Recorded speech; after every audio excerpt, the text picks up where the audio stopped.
So welcome back to the Wizard Shop, and this episode the car wizard's working on a car that came in with a pretty bad situation. Let's go see what's going on.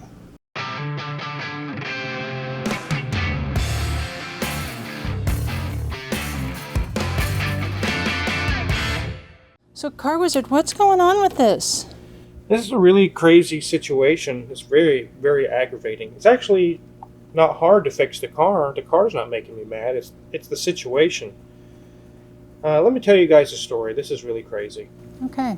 Alright guys, so the situation on this car is really sad. It's not actually the car. The car was actually fairly easy to fix. I'll show you guys what we found and what we went through to fix the issue. But the story behind it is what's so angering. This customer drove 8 hours all the way from the Denver area in Colorado to have me figure out what is going on. They had it in Denver and a new engine installed. They had several new components installed. I'm not sure the story behind what happened to the old engine, but after the new engine was installed and everything was up and running again, it had a never-ending check engine light that said it was running rich. The shop that installed the engine couldn't figure it out, and neither could 2 other shops with ASC master techs. I don't mean to bash on mechanics, but this is getting to be something that happens not once a year, twice a year.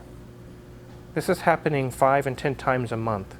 Car Wizard, I've been to 3 shops, I've been to the master techs. My car still can't be figured out. Can we bring it to you?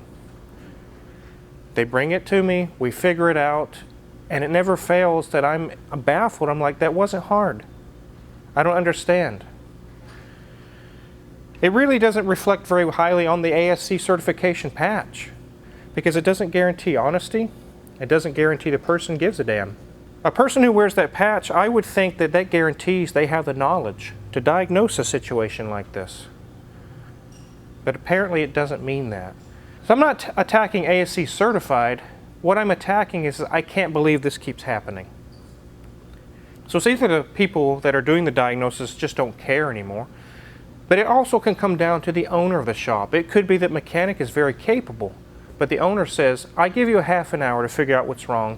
After that, we're punting the car, we're getting it out of here. And maybe the mechanic could have figured it out, but it wasn't even given enough time to do so. I don't know what the situation. Maybe you guys in the comments can let me know what's going on because this keeps happening. I've got $3,000 into the car. I've got $2,000 into the car. It's still not fixed. These people are certified. What is going on? It's really, really a sad situation. So this car, you guys have seen it in the background. A lot of you already commented on it that you want to see this car. It's a 2006 Mazdaspeed 6. It has a turbocharged 2.3 liter 4-cylinder. It has a little over 270 horsepower. It's actually very quick. It's actually really kind of a neat car. We're going to take a look around it, just like we always do, put it on the lift, and then we're going to talk about what was it here for and what it took to fix the problem. Let's go ahead and start in the engine bay. So like I said, the engine has been replaced on this car, supposedly a brand new engine, and I can tell at various different places that it is in fact a brand new engine. It does have a cold air intake on it. I'm not a fan of those. But we smoke tested this looking for vacuum leaks. There are none. Everything tested perfectly well. The engine runs great. He drove it all the way here 8 hours. He said there was no issues. It runs perfectly fine. It's just that the check engine light will not go away. 3 different shops have tried to solve the problem. The check engine light would come on almost immediately, within a week or 2. So the customer is at their wits' end. All the money they have into a new engine, all the money they have in this car, why can't we solve a simple check engine light? So that's why it's here in Newton, Kansas, all the way from Colorado. Let's go ahead and take a look around the car. So this car is not in perfect shape. It has yellowed headlights. It has like a dent going on right there. Something happened there, I'm not sure. You can see it's kind of dingy and dirty because they actually drove it here all the way from Colorado. This side of the car is in decent shape. It's not dented or beat up. There is a little tiny ding here. And as we get to the back of the car, There is some scrapes and little gouges in the bumper, which isn't that big of a deal really. It's got nice dual exhaust. And on this side over here, looks in fairly good condition. No dents or gouges over here. The wheels look decent. They're just a little dirty, but this side also looks good. The wheels look decent, except for there's a chunk missing out of the tire. I do see that. They might have hit a curb pretty hard, or like a rug burn. There's a little dent here. And I could almost see that the hood has been repainted. As you can see, there's a color tone difference between the bumper and the hood. More of a bronzish color on the hood and silver on the bumper. There is a dent here on the edge of the hood and also a crack in the bumper. There's a few flaws with it. It's in decent shape, but it is 15 years old. You can't be too hard on it, but it is a driver's car. They drive it every day, so it's really not a museum piece. But it's in pretty decent shape. Let's take a look at the interior. So the car itself has 118,000 miles on it. Obviously the engine doesn't, but the rest of the car does. And as you look around, the dash is in decent shape. The windshield's not cracked.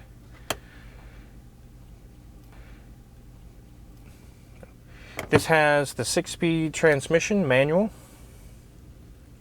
It's a fun little car to drive. The seats have a little wear, like right here it's starting to split. The threads are coming out, but like I said, it's a driver's car.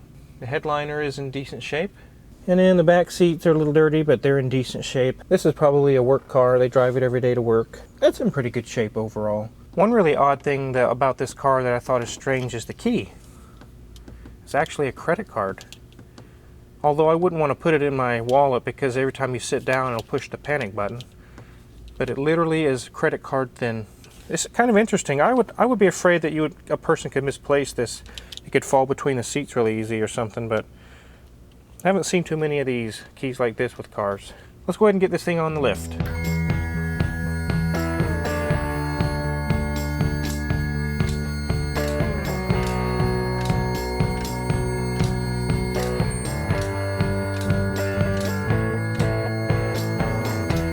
So let's do like we always do and check the radiator first.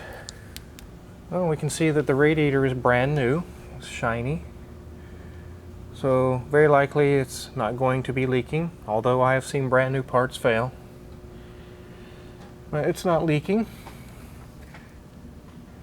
Here we can see a sticker on the side of the engine, and you can see it's bright shiny metal. That tells me the engine is in fact new. It has been replaced.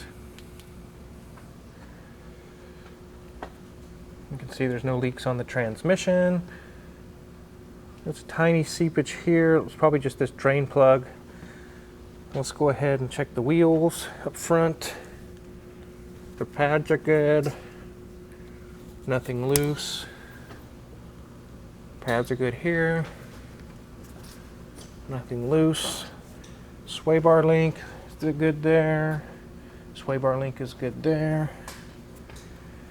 Nothing going on with the front end. The CV shafts are dry. Move our way back. This is an all-wheel drive car, so now we have also a rear drive shaft.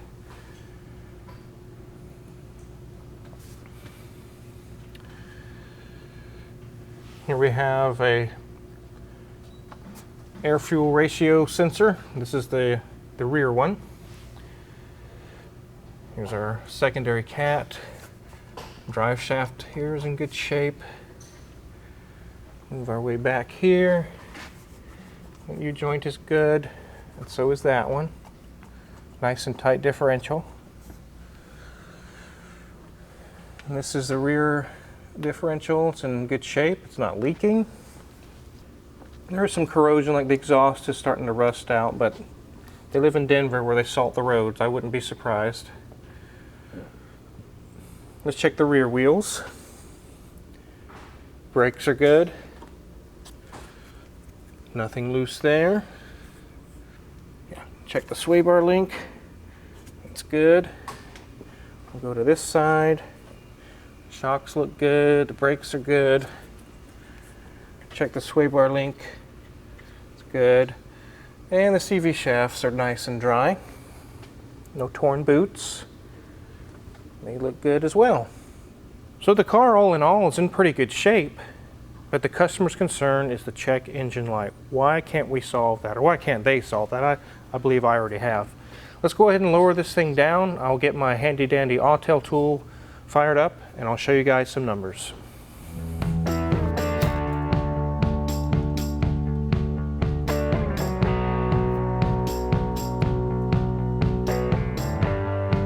So the main reason it's here, obviously you guys know, is the check engine light. When we scanned it for codes, it had codes indicating a rich running condition. 2178, 2188 was the codes.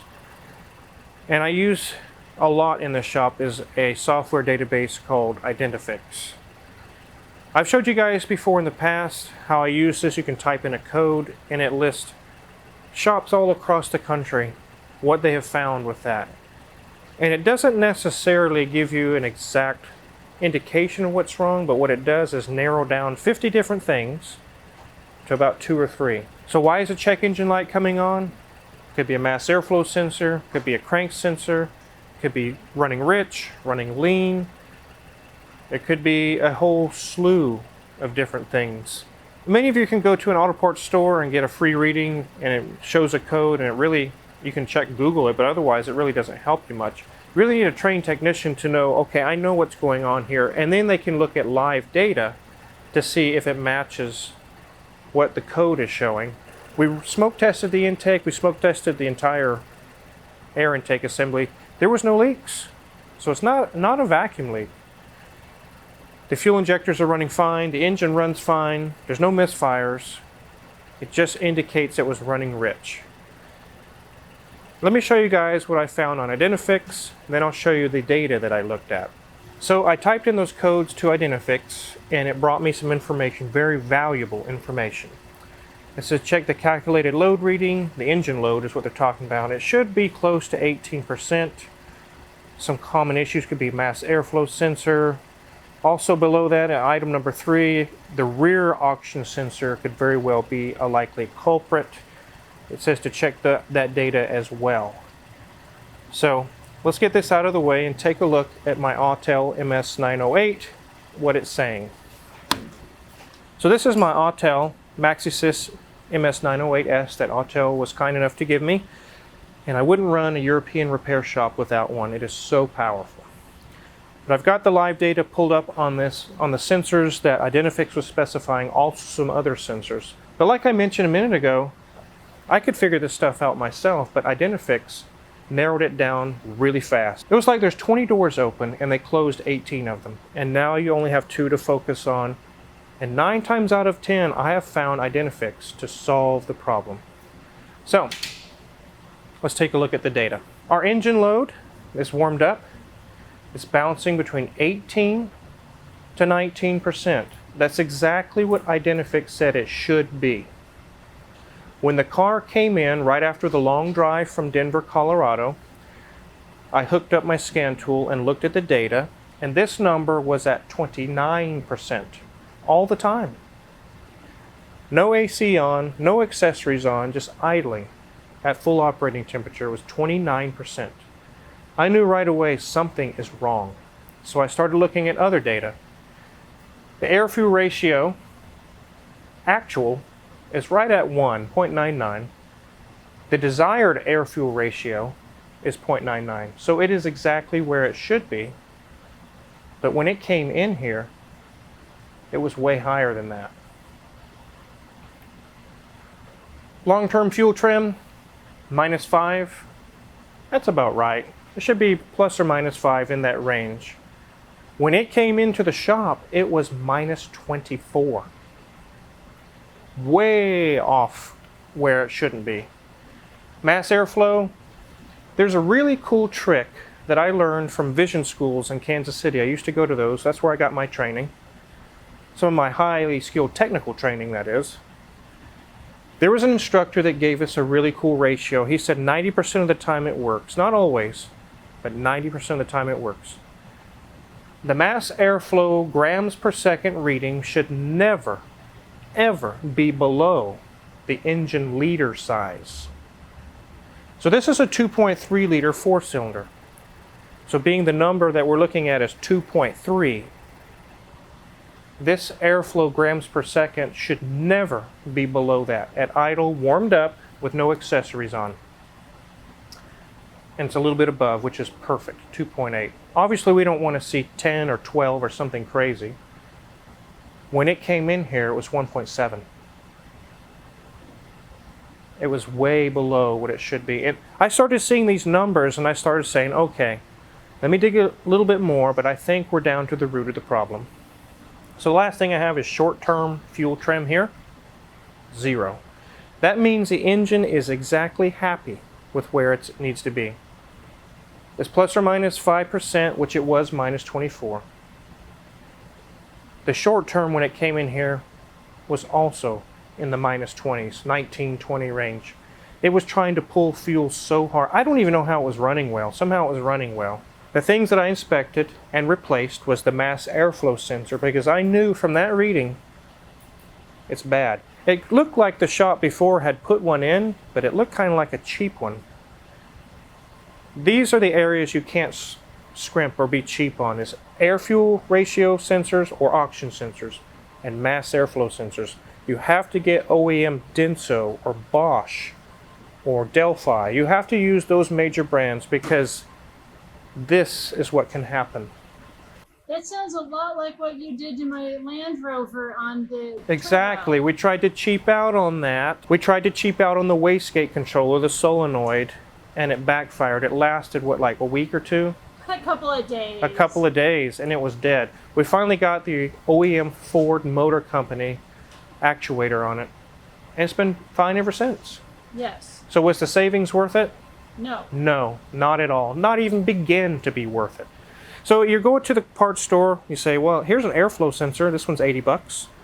This one's 300 bucks. You're like, oh my God, I don't want to spend the 300. I'll go with the 80. Wrong. Bad move. Because this is what happens. With all the time you waste and trying to warranty the $80 one 5 different times to get a good one, you just spent at least $300 worth of time and money. You just wasted a bunch of time, really. So here we are. It wants one. It's getting one. We should be in the 18% range. It's happily there.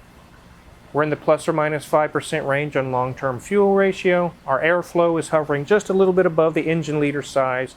Short-term fuel, 0. Perfect.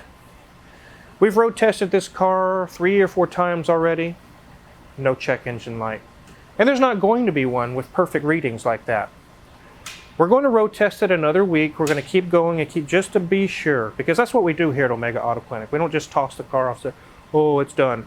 We want to be sure that it's done. You have to keep in mind that this customer is 8 hours away. So when they finally make the trip back out here to pick up their car, I want to know when they leave, it will stay off the check engine light, at least for this problem. This is why it was here, and that's what we're solving. So what we replaced, the mass airflow sensor and also the rear oxygen sensor, because those two were giving erroneous readings and throwing everything way out of whack. I did pull off the rear O2 sensor and it had some numbers on it. I don't even know what brand it was. But the one I put on said made in Japan, Denso, OEM. It costs a little bit more money, but look at what the payout is. Perfect numbers. Those are really good numbers.